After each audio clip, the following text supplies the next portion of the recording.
Today's patio chat is being brought to you locally by Westridge Furniture in Delphus. See it all at your finer outdoor furniture store.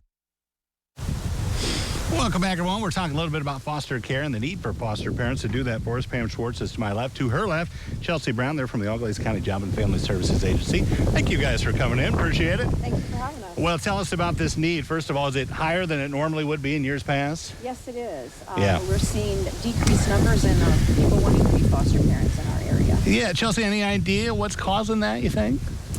I'm not sure what's causing the low numbers.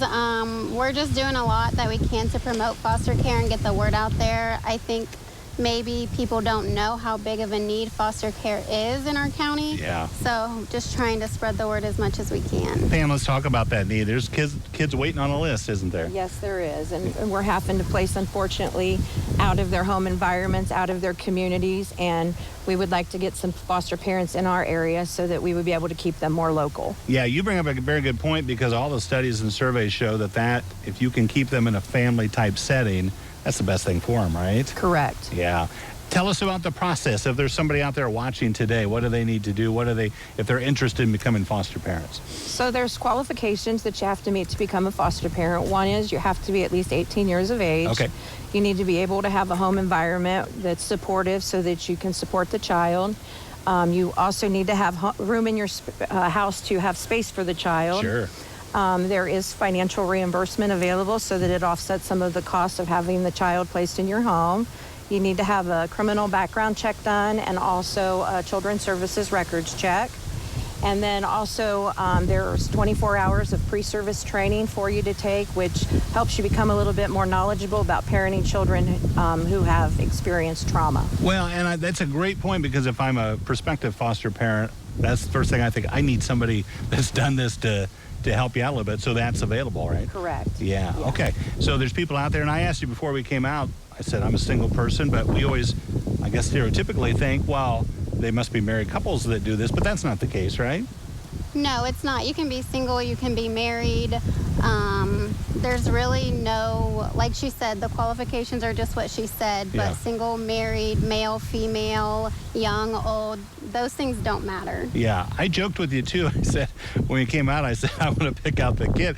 But you mentioned there is a bit of a process where, in a sense, you can go through and say, I'm kind of looking for these characteristics in the child.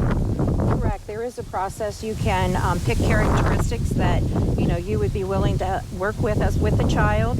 There's also age. You can pick between what ages Sure. you would wish to become fostering. Yes. Is there a minimum amount of time then if you take on that commitment to be a foster parent where you have the child? I mean, several months, several years, whatever it may be. So we are never sure how long a child will be in foster Sure. care, obviously. So we make sure our foster parents are aware of that as well. So up to 2 years normally before we start to look at more permanent options like adoption or legal custody of that nature. Yeah. However, if say the child is disrupting in the home and unfortunately the foster parents are no longer able to provide care for that child, they are able to put in a 30-day notice saying that this is just not working for them and their family. Yeah. But somebody told me too, if you're a foster parent, you obviously grow an attachment to these kids. Have you had foster parents who adopted themselves then? Absolutely. Really? Okay. Actually, in Auglaize County, the majority of our children that come into the permanent custody agency are adopted by our foster parents. Right. Correct. Okay, yeah. And you've had some foster parents have done it for a long time, right? Yeah. We've had some who had been doing it for 25 years. Wow. And they had just decided that, it was time for another generation to start the process. Yeah, it's so rewarding. They can contact you guys to get more information. Thank you for telling us about it. Appreciate Thank you it. for having us. You bet. Good seeing you. Don't go away. Medical news coming up next on Noon Edition.